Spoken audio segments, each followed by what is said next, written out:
Good morning, Governor. I'm wondering if anybody around the table argued for a half-point rate cut, or whether that was something that you debated.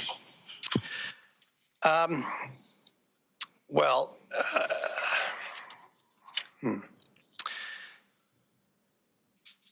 there was a strong consensus for a 25 basis point reduction in our policy rate. As I highlighted in the opening statement, this is our third consecutive policy rate.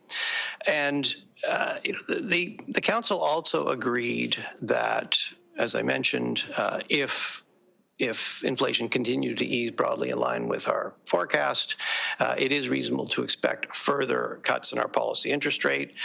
We also agreed we're not on a predetermined path. We're taking our decisions one at a time. We will be evaluating incoming information, and our decisions will reflect the best available information we have.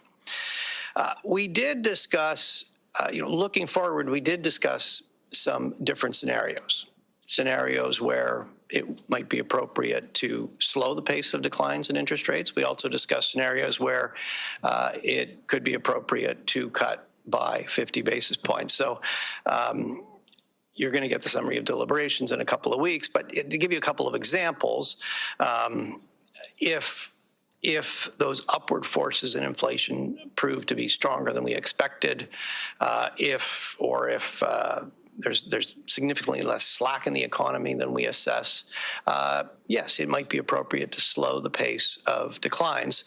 On the other hand, if the economy was significantly weaker, if inflationary pressures, if the downward pressure on inflation was significantly weaker than we expected, yes, it could be appropriate to take a bigger step, something bigger than 25 basis points.